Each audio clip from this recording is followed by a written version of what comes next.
मैंने पूछा ये बताइए कि जो फ़ैन है, फ़ैन यानी पंखा जो दिख रहा है आप लोगों को, ये सॉलिड है यानी ठोस है कि द्रव है कि गैस है? ठोस है। सब लोग बोल रहे हैं? अच्छा, कैसे पहचानते हैं कि ये ठोस है? कोई एक लड़की बोलेगी। अपने मन से खड़े हो जाइए, कोई भी, मैं नहीं बोलूँगा किसी को। ये ठोस है, ये कैसे समझ में आ रहा है?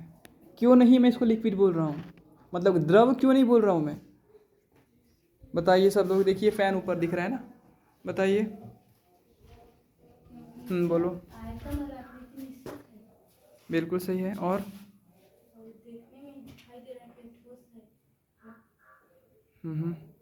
बैठिए बेटा, आप बोलिए तो। ए बेटा, आप बोलिए। ये ठोस है, ये मैं कैसे समझूं?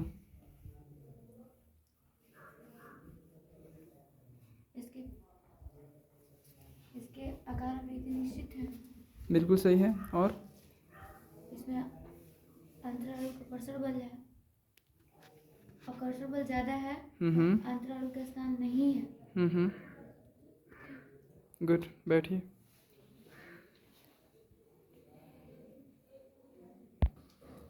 जो पानी है वो द्रव का उदाहरण है, एग्जाम्पल है। बात समझ में आ रहा है? तो अब ये बताइए कि जो जैसे मैंने अभी बताया है उसको याद रखते हुए मुझे रिप्लाई कीजिए, वापस बताइए कि द्रव और ठोस में क्या अंतर है, बताइए।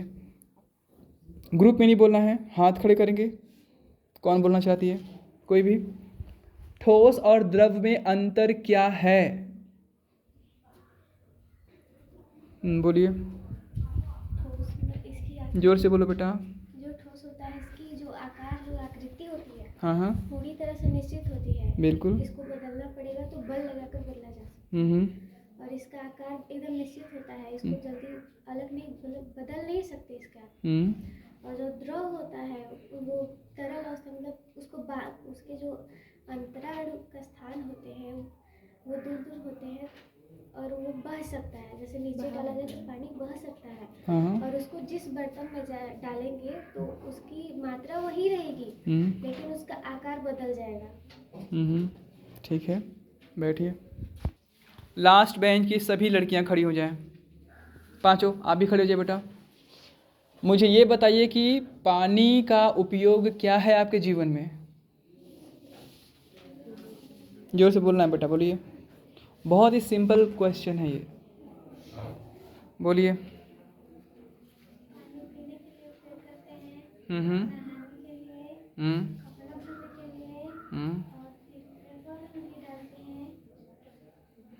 ठीक है, आगे बोलिए, आगे। हाँ, और जाओ ना, इधर जाना है। आप जाइए, इधर आओ, बैठिए। ये कोई गैस यानी वायु होता है ना? वायु गैस के बारे में आप क्या जानते हैं? जिन लड़कियों ने आंसर दिया है वो ना दें अभी जवाब। जिन्होंने अभी तक कोई आंसर नहीं दिया है मैं उनसे स्पेशली पूछ रहा हूँ। हाँ बेटा, बोलो। बस जो होता है उसका आयतन अनिश्चित होता है, उसका अंतराणु स्थान अलग अलग होता है, मतलब दूर दूर होता है। हाँ, ठीक है। और कुछ? ठीक है, बैठिए।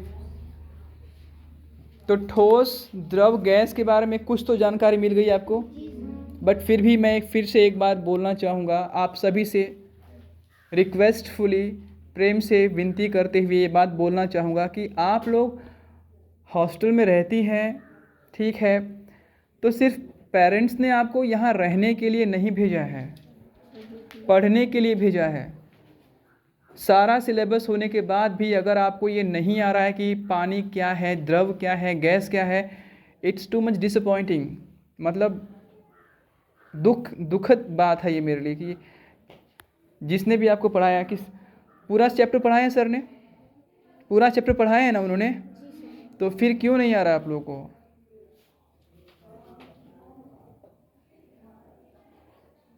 बहुत उम्मीद और विश्वास के साथ आप लोग आपके पेरेंट्स यहाँ पे भेजे हैं। हॉस्टल में खाने पीने की सारी सुविधाएं, रहने की सुविधाएं, कोई काम नहीं है आपको सिवाय पढ़ने के, फिर भी आप लोग का ये हाल है। दैट्स नॉट गुड, अच्छी बात नहीं है ये।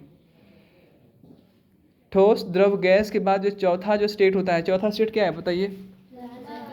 चौथा स्टेट क्या है? Plasma and BEC. प्लाज्मा को हिंदी में क्या बोलते हैं बेटा? प्लाज्मा को हिंदी में क्या बोलते हैं? प्लाज्मा को हिंदी में प्लाज्मा ही बोलते हैं। एक्चुअली इट्स नाउन, एक संज्ञा है, समझ में आ रहा है? और उसका हिंदी होगा तो भी देखिए, मैंने शायद ये बात कल भी बोला था कि आप लोग हिंदी मीडियम में हैं, फिर भी इंग्लिश सीखिए, इंग्लिश सीखिए, क्योंकि वो आपके फ़ायदे के लिए है। आप कितना भी हिंदी मीडियम पढ़ेंगे, आपको इंग्लिश बोलना ही पड़ेगा कुछ शब्दों के लिए। बात समझ में आ रहा है?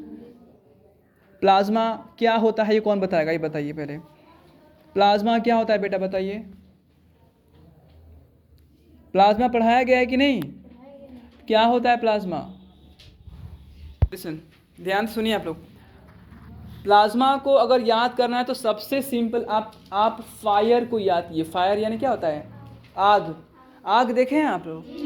आग देखे हैं? अच्छा जरा बताइए, आग को आप ठोस से कंपेयर कीजिए, कंपेयर तुलना कीजिए, ठोस से, द्रव से, गैस से। ये आग इन तीनों में से किससे ज़्यादा मिलता है? बिल्कुल नहीं, वो तीनों में से किसी से मैच नहीं करता।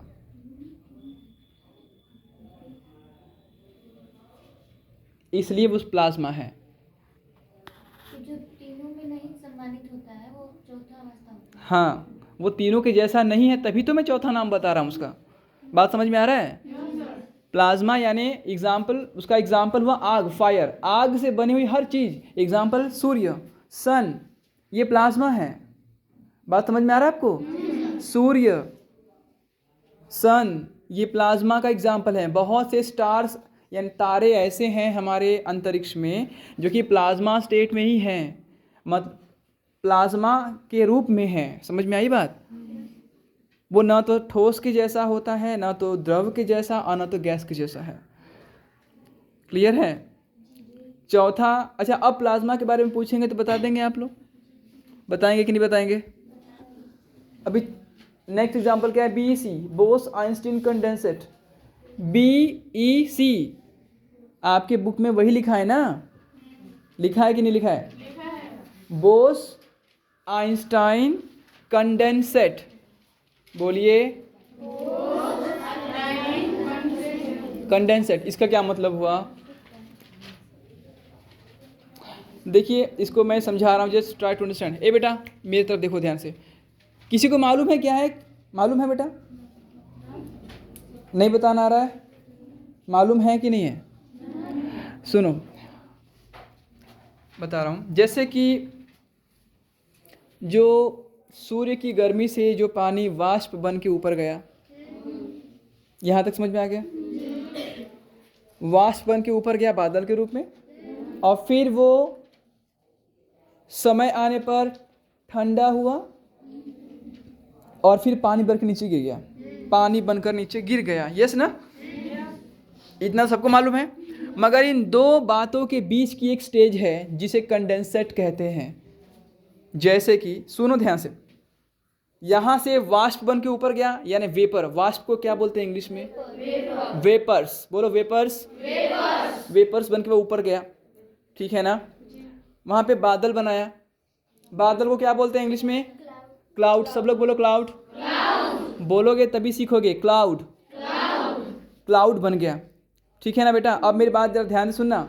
यहाँ से वेपर्स बन के गया, क्लाउड बन गया, बादल बन गया। अब उसको नीचे आना है, तो नीचे आने के लिए उसको वाटर ड्रॉपलेट्स यानी पानी की बूंद में परिवर्तित होना पड़ेगा। बात समझ में आ रहा है? पानी की बूंद, बोलो पानी की बूंद, यानी वाटर ड्रॉपलेट्स। बोलो वाटर ड्रॉपलेट्स, पानी की बूंद। समझ में आ रहा है? अब बात यह है कि जो वेपर बना, ये जो वेपर बना है, ये वेपर धीरे धीरे पास में आते हैं। बात को जरा समझो, जो मैं बोल रहा हूँ उसको इमेजिन करो, सोचो मैं क्या बोल रहा हूँ। समझ में आ रहा है बेटा? वेपर्स यानी जो भाप हैं, जो कण हैं भाप के, वो धीरे धीरे पास में आते हैं, धीरे धीरे पास में आएंगे। समझ में आ रहा है? इमेजिन कर रहे हैं आप लोग, धीरे धीरे पास में आएगा, ठीक है।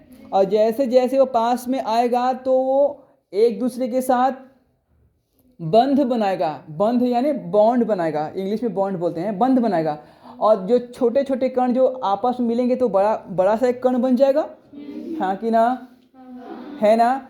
तो जितने ऊंचाई पर रहेगा वो पानी की जो वेपर्स हैं, भाप हैं, जितने ऊंचाई पे जाएगा उतना ज़्यादा उसका टेम्परेचर यानी कि तापमान कम होगा। क्या होगा? क्या होगा? कम होगा। और जैसे जैसे तापमान कम होते जाएगा, ये वेपर जो है, समझ में आ रहा है, ये वेपर जो है एक दूसरे के साथ बंध बनाकर क्लस्टर बना लेंगे। बोलो क्लस्टर। CLUSTER, cluster. बोलो क्लस्टर का मतलब गुच्छा। क्लस्टर का मतलब गुच्छा। समझ में आता है ना? जैसे बहुत सारे अंगूर अगर एक जगह लटके हैं तो गुच्छा बोलते हैं ना। तो बहुत सारे जो वेपर्स हैं, जो भाप हैं, जो वाष्प हैं, वो क्लस्टर गुच्छा बना के बड़ा सा एक आकार ले लेता है। बात समझ में आया बेटा? ठीक है। मगर अभी भी वो वेपर के ही फॉर्म में है, भाप के ही रूप में है वो, ठीक है। अब आगे क्या होगा कि जैसे जैसे तापमान गिरते जाएगा, जैसे जैसे तापमान गिरते जाएगा, वो जो गुच्छा है वो धीरे धीरे, ध्यान सुना है, वो धीरे धीरे पानी की बूंद में परिवर्तित होना शुरू होगा। बात समझ में आ रहा है? सबको समझ में आ रहा है कि नहीं आ रहा है? पानी की बूंद में परिवर्तित होना यानी कन्वर्ट होना शुरू हो जाएगा, ठीक है। अब जरा सोचो आप लोग, पहले वो भाप था, अब पानी की बूंद में परिवर्तित हो रहा है। सोचना ये है कि अभी तक न तो वो पूरा भाप है, न तो वो पूरा भाप है और न तो वो पूरा पानी ही बना है। Are you getting me? मेरी बात समझ में आ रही बेटा आपको?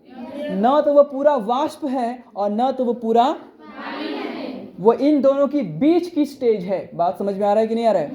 आप लोग अपने हॉस्टल से निकलते हैं, अपने घर से निकलते हैं स्कूल आने के लिए, तो एक जगह ऐसी जरूर होती है कि जहां खड़े होकर आप ये बोलेंगे कि ना तो मैं अपने घर में हूं, ना तो मैं अपने स्कूल में हूं। बात सही है कि नहीं? वही बात यहाँ सोचना है कि ना तो वो पूरा वाष्प है, ना तो वो पूरा पानी है। उस बीच की स्टेज को हम बोलते हैं BEC। क्या बोलते हैं? BEC, Bose Einstein condensate. बोलिए 5 बार बोलिए, बोस-आइंस्टाइन कंडेंसेट। 5 बार हो गया क्या? बोलो, चुप रहो, stupid. Bose Einstein condensate. Bose Einstein condensate. Bose Einstein condensate. Bose Einstein condensate. Bose Einstein condensate. आप कितना भी हिंदी पढ़े, इंग्लिश बोलना ही पड़ेगा। समझ में आ रहा है? इसलिए बोलने की आदत लगाओ, कोशिश करो बोलने की। समझ में आ रही है बात? तो इस तरीके से हम लोगों ने पांच स्टेट ऑफ मैटर यानी कि पदार्थ के, क्या बोलते हैं स्टेट को? अवस्था। यस, हम पदार्थ की अवस्था पढ़े हैं, अभी रिवाइज किए हैं। आप लोग पहले पढ़ चुके हैं इसको, मैं सिर्फ रिवाइज करवा रहा हूँ। नंबर 1 पे कौन है बोलो? नंबर 2 पर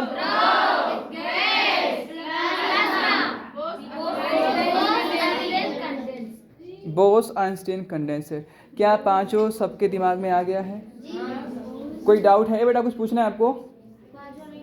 पांचवा नहीं समझ में आया? देखिए, पांचवा में क्या बोल रहा हूँ, जैसे अब शॉर्ट में समझा रहा हूँ कि ये जो है बादल में वाष्प होता है ना बेटा,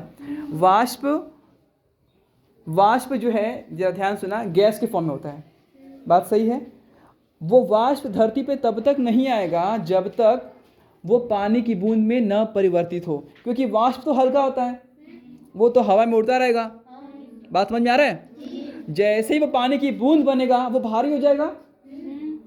भारी होगा तो उसको हवा नहीं रोक पाएगी, और वही भारी जो गिरता है, भारी जो पानी की बूंद गिरती है, हम उसी को बारिश या वर्षा कहते हैं, रेन कहते हैं। बात समझ में आ रहा है? तो मैं ये बोल रहा हूँ कि जरा समझने की कोशिश करो। मैं ये बोल रहा हूँ कि वाष्प धीरे धीरे एक झटके से पानी नहीं बनता है, धीरे धीरे बनता है।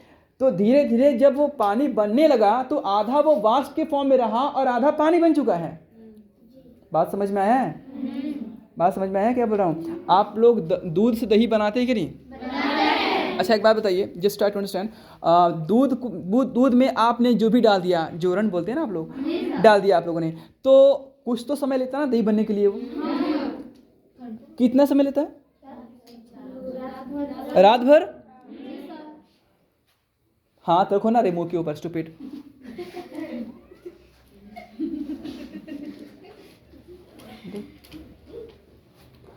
जो 7 घंटे में दही बन रहा है या 5 घंटे में दही बन रहा है मान लीजिए, तो आप 2.5 घंटे में देखिए कि उसकी क्या स्टेज है। वो ना तो प्योर दूध ही रहेगा और ना तो प्योर वो दही रहेगा। क्या कभी देखा है आप लोगों ने ऐसा? देखा है कि नहीं? सही में मेरे हाँ में हाँ नहीं मिलाओ, देखा है? तो वही स्टेज एक इंटरमीडिएट स्टेज होती है, यानी कि बीच की स्टेज होती है। ना तो वो प्योरली शुरुआत की ही स्टेज होती है, ना तो वो फाइनल स्टेज होती है। उसी के आधार पर इसको BEC कहा गया है। किसी के घर में फ्रिज है क्या? अच्छा फ्रिज नहीं है तो क्या मैं बताऊँ? किसी घर में फ्रिज है? 1-2 के घर में फ्रिज होगा। अच्छा एक बात सुनिए, जब फ्रिज आ जाएगा तब देखना इसको, या कहीं होटल में जाके देखना। सुनिए, फ्रिज में बर्फ जमाते हैं कि नहीं? अब सुनिए जरा, पानी की एक ट्रे होती है, उसमें हम लोग क्या करते हैं? पानी भर देते हैं और फ्रिज को बंद कर दिया। मान लीजिए कि 4 घंटे में, 4 तो नहीं लग गया, 2 घंटे में वो बर्फ़ बन जाएगा। लेट सपोज मान लीजिए कि 2 घंटे में वो बर्फ़ बन जा रहा है। समझ में आ रहा है? ठीक है ना? अब आप लोग क्या कीजिए, 1 घंटे बाद ही उसको ओपन करके देखिए। आप देखेंगे कि अगर किसी ने देखा होगा तो शायद, कि बाहर से तो बर्फ बन चुका है मगर अंदर में अभी भी पानी है।